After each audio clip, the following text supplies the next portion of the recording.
The year 2022 began on a rather quiet note as the academic session commenced in earnest, with many students returning to school.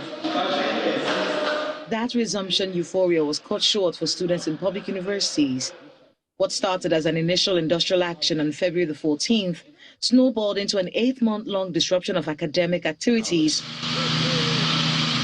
The lecturers were protesting unpaid earned allowances, non-release of University Revitalization Fund, as well as the non-operationalization of the University Transparency and Accountability System, UTAS, which is a payment platform designed by the lecturers.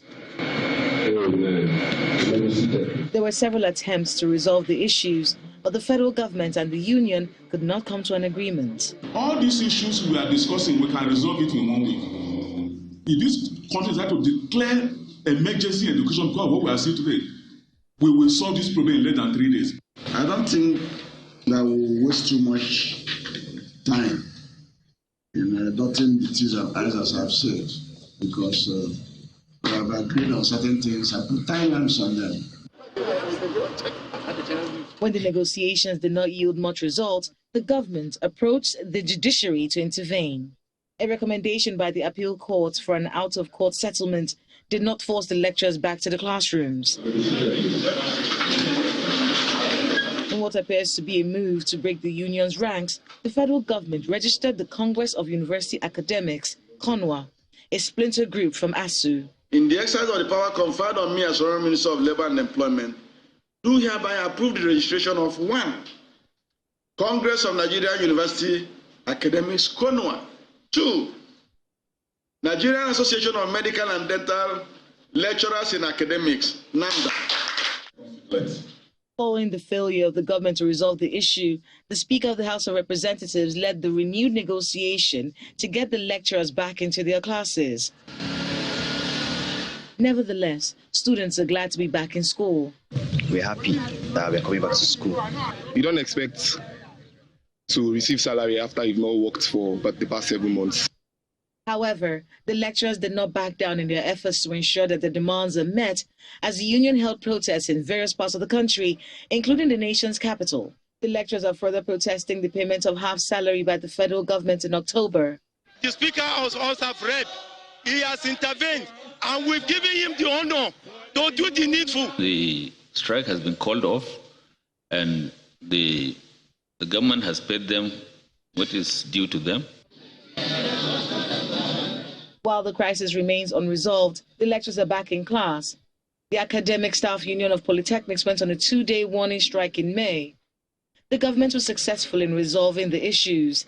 The Colleges of Education Academic Staff Union issued a 3-week strike notice over unmet demands on May the 25th. The strike started after 3 weeks and dragged till August the 12th when the association called it off. The crisis in the education sector is not limited to just industrial action. There were issues of poor funding. For instance, President Buhari reneged on his promise to raise federal government's budget for education to meet the global benchmark of 20%, and a far cry from the 26% UNESCO benchmark. According to the United Nations Educational, Scientific and Cultural Organization, the number of out-of-school children in Nigeria is estimated at about 20 million. And there is no indication that the figure reduced, as admitted by the education minister. I came into office with the result to remove out-of-school children, and I failed. In the results of the May-June 2022 West African Senior School Certificate Examination, the West African Examination Council, WAEC, announced that about 1.222 million candidates, amounting to 76.36% of the 1.6 million candidates that successfully sat for the examination, obtained credits and above in the minimum of 5 subjects, including English language and mathematics. Some key decisions taken by the government on education in the outgoing year include sustaining the school feeding program and the plan to teach in local languages at basic schools. A rather controversial policy, with the government yet to release operational guidelines on it. Government has agreed now instruction in primary school, the first 6 years will be in the mother tongue. Meanwhile, the president is yet to sign the Students' Loan Bill passed by the National Assembly in November. The plan of the bill is to create a Nigerian education bank which will have the power to award student loans.